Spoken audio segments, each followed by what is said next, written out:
Cada uno de estos cuadrados, por ejemplo este de aquí, tiene una representación basada en los dos primeros parámetros.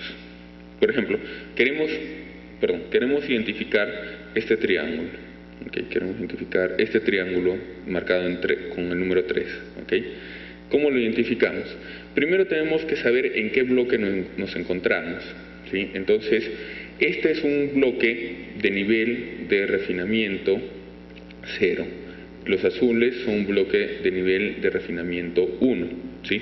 Entonces, para identificar este triángulo, como tenemos que saber en qué bloque estamos, primero tenemos que decir en qué nivel de refinamiento estamos. Entonces, para este simplexo estamos en el nivel de refinamiento 0. ¿Sí? No hay cuadrados más grandes. Este es el cuadrado, bueno, estos son los cuadrados más grandes que hay. No hay cuadrados más grandes, entonces el nivel de refinamiento 0.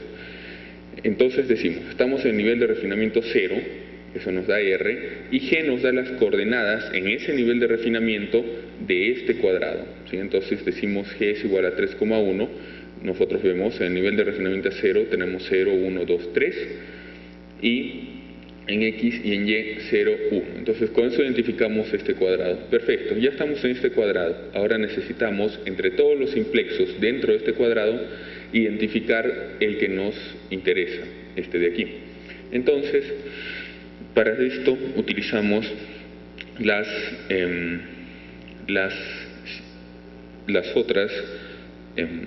otros elementos en nuestra tupla que nos va a permitir diferenciar cada uno de estos simplexos. Entonces, por ejemplo, el simplexo 3 vamos a identificarlo con pi igual a 1,2 y s igual a 1,-1. ¿Esto qué significa? Pi nos va a decir en qué eje vamos a andar. X es el eje 1, el eje X es 1, el eje Y es 2. Y S nos dice en qué dirección vamos a andar, positiva o negativa. Entonces, en el centro, comenzamos en el centro con B0, pi nos dice que andemos en el eje X en la dirección positiva, entonces andamos hacia la derecha y este es el segundo vértice del simplexo, B1. Y luego 2 nos dice que andemos en el eje Y menos 1 en la dirección negativa, entonces andamos hacia abajo y B2 es el tercer vértice del simplexo. Y con eso ya tenemos identificado el simplexo de manera única. ¿Sí? Ya tenemos con G, R, Pi y S identificado un simplexo de manera única. Sin embargo, el problema es que no solo tenemos este tipo de simplexos, sino tenemos también simplexos que se llaman de transición. ¿Qué sucede? Para no tener singularidades, es decir, no tener vértices T, que son los vértices que se encuentran a la mitad de una arista de otro triángulo, nosotros cuando tenemos una transición entre niveles de refinamiento dividimos los simplexos, de manera que, por ejemplo, aquí nosotros vamos a unir este vértice que se crearía al refinar con el vértice del centro, y por eso estos triángulos que vemos aquí son simplexos de transición, que no se ven en ningún otro lado, se dan cuenta, solo en los límites entre dos niveles de refinamiento. En este caso el problema es de que tenemos tres centros, el dado por, el vértice B1, B2 y B3. Entonces, si nosotros quisiéramos identificar el simplexo 1, por ejemplo, y dijéramos vamos a andar en el eje X en la dirección negativa, no sabríamos cuál de los tres coger. Para eso sirven TH en la tupla de identificación de simplexos. Entonces H nos dice en qué paso tenemos que escoger entre tres centros y T nos dice cuál de los centros escoger. Entonces Pi nos dice, andemos en el eje X en la dirección negativa. Perfecto, andamos en el eje X en la dirección negativa. Y H nos dice, en este momento, en el primer paso, la primera vez que andamos, tenemos que escoger entre tres centros. Y T nos dice cuál de los centros escoger, que sería el primero. Tenemos 1, 2, 3 centros, ¿cierto? Entonces, nos da el primer centro. De esa manera identificamos cada uno de estos simplexos. ¿Sí? Entonces, los simplexos de los bloques de transición también pueden ser identificados de manera única. Entonces, esta tupla nos identifica de manera única cualquier simplexo en esta estructura de datos.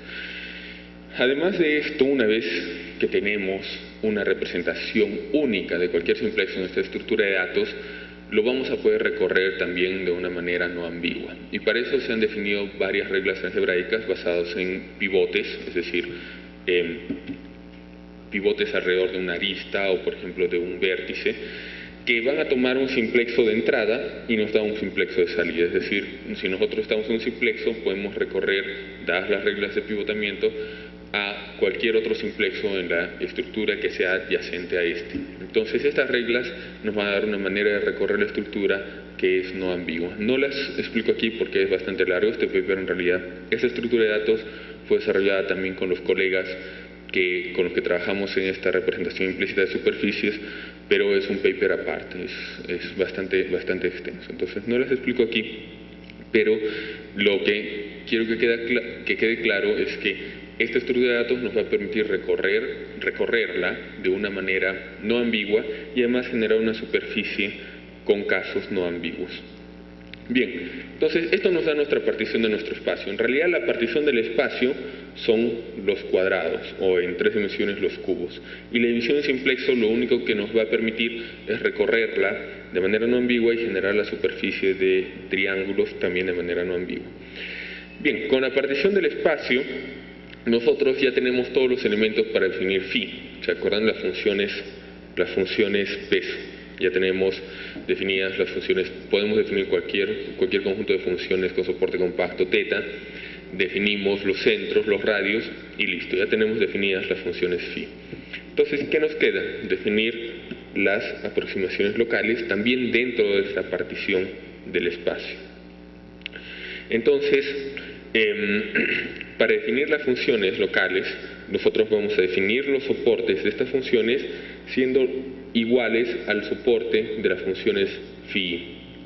¿Okay? Entonces, dentro de este círculo nosotros tenemos que aproximar la superficie con una función que, valga la redundancia, se aproxime a este pedazo de la curva, ¿sí? Solo a este pedazo. Lo que está fuera no nos interesa para este soporte, ¿sí? Igual para este soporte que tenemos aquí solo nos interesa el pedazo de la curva que está dentro de este círculo. Entonces de esa manera podemos tratar cada pedazo de la curva de manera independiente. Aquí hay un error, es 1.4.